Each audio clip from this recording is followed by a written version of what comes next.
देश की 140 करोड़ जनता इनको 140 सीटों के लिए भी तरसा देगी कि बीजेपी की जब से सरकार आई है, इन्होंने बड़े बड़े उद्योगपतियों का, बड़े बड़े कारोबारियों का, जो मालामाल लोग हैं, उनका कर्ज माफ कर दिया। 25 लाख करोड़ इन्होंने अभी तक 10 साल में उद्योगपतियों का कर्ज माफ किया है। तो यूरिया बनाने वाले भारत छोड़ के चले गए, जैसे पहले कारोबारी उद्योगपति भागे थे। इनकी हर भाषा, हर भाषण इनका नकारात्मक है। इन्होंने हर एक को धोखा दिया, किसी को नहीं छोड़ा जिसको धोखा न दिया हो।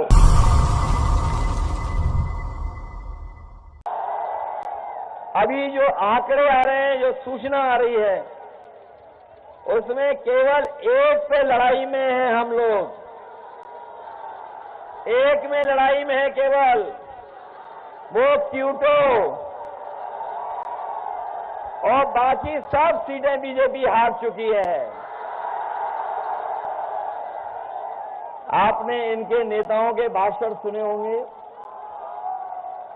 वही पुरानी कहानी सुना रहे हैं, पुराने जमाने वाली, और वही घिसे पिटे डायलॉग जो जनता सुनना नहीं चाहती है। जो घिसे पिटे डायलॉग बीजेपी के लोग बोल रहे हैं, उन घिसे पिटे डायलॉग को कोई सुनना नहीं चाहता है। और इस बार जो जनता ने मन बनाया है, ये जो हमारे आपके पीडीए परिवार वाले लोग हैं, ये पीडीए परिवार ही एनडीए को हराने का काम करेगा इस बार। इनकी कौन सी बातें याद दिलाएं? इन बीजेपी वालों की हर बात झूठी निकली है, इनका हर वादा झूठा निकला। और पिछले 10 साल का अगर हिसाब किताब लगाएंगे तो बीजेपी की ये सरकार जो 10 साल चली है, लूट और झूठ के साथ चली है। और इतना लूटा इन्होंने कि इन्होंने लूट लूट करके वो जो हमें और आपको वैक्सीन लगवाई थी,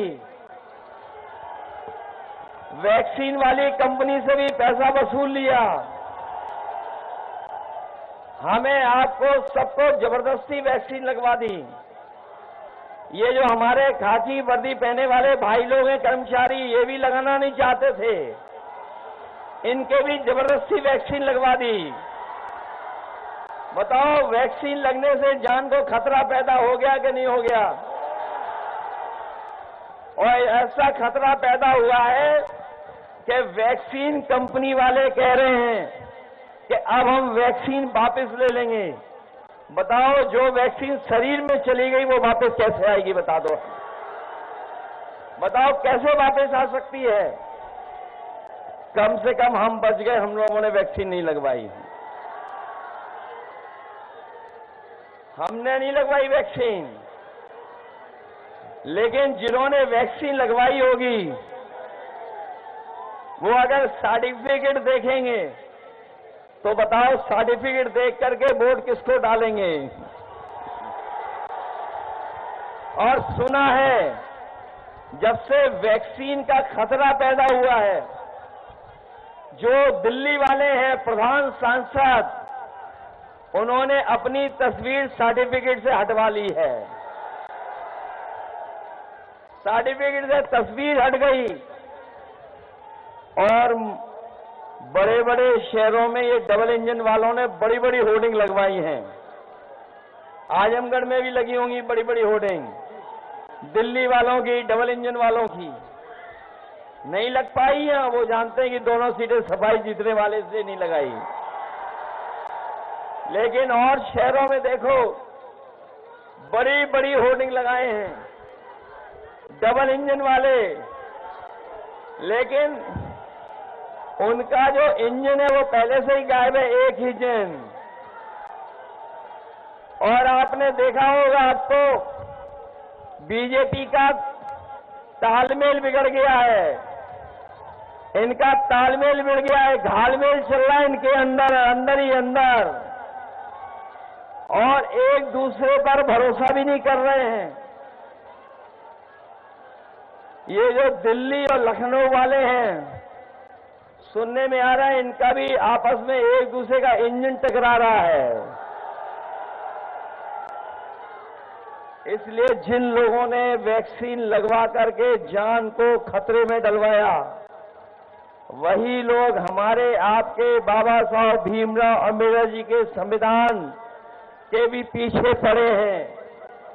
और ऐसा पीछे पड़े हैं, कह रहे थे 400 पार। याद है आपको, जब शुरू चुनाव हुआ था तो 400 पार, लेकिन इस बार 400 हार का जनता नारा लगा रही है। और ये 400 पार तो हम लोग बाद में समझ में आए। ये जो 400 पार का नारा है, आप पढ़े लिखे लोग हैं, आप समझ लीजिए जो 400 पार का नारा इन्होंने दिया, वो इसलिए दिया क्योंकि लोकसभा में जो सीटें हैं वो हैं 543, और 543 में अगर 400 पार बीजेपी कह रही है तो बताओ कितनी सीटें जीतने जा रही बीजेपी? 543 में 400 पार कितनी सीटें हैं? 143। और इस बार देश की 140 करोड़ जनता इनको 140 सीटों के लिए भी तरसा देगी।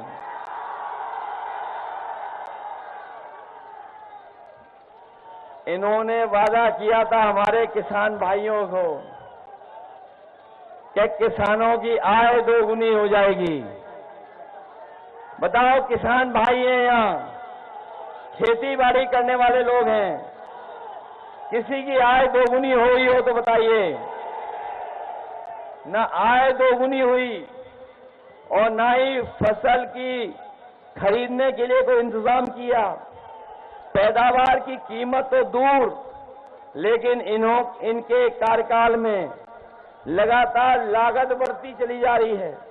जो हमारा किसान है, गरीब है, गांव में रहने वाला, वो जानता होगा खेती बाड़ी जब करने जा रहा है तो उसकी लागत बढ़ती चली जा रही है, और जो कर्ज है वो भी बढ़ता चला जा रहा है। इधर आपने देखा होगा, सुना होगा, पढ़ा होगा कि बीजेपी की जब से सरकार आई है, इन्होंने बड़े बड़े उद्योगपतियों का, बड़े बड़े कारोबारियों का, जो मालामाल लोग हैं, उनका कर्ज माफ कर दिया। 25 लाख करोड़ इन्होंने अभी तक 10 साल में उद्योगपतियों का कर्ज माफ किया है। और जब इन्होंने कानून बनाया तो कानून ये बनाया कि जिन लोगों का 5 करोड़ से ऊपर का कर्ज है, उनका कर्ज माफ होगा। लेकिन हमारे गरीब किसान, गांव में रहने वाले लोग, उनका कर्ज लाखों में है।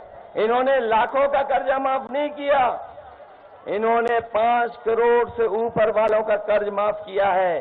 तो बताओ, जिस पार्टी का केवल नौजवान जिनकी परीक्षा रद्द हुई, पेपर लीक हुआ, नौकरी नहीं पाए, उनके मां बाप को जोड़ करके अगर एक लोकसभा में 2,25,000 वोट कम हुआ है, तो बताओ इनकी सरकार बचेगी कैसे? लोकसभा जीतेंगे कैसे?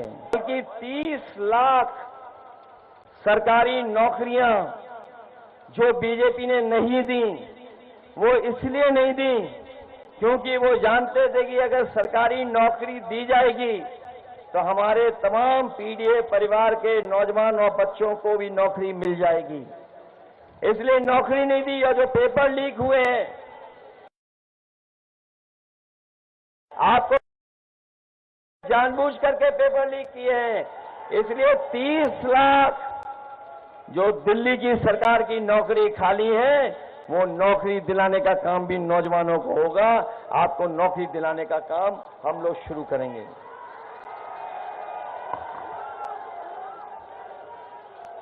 अभी तो अग्निवीर वाली नौकरी फौज की 4 साल की हुई है।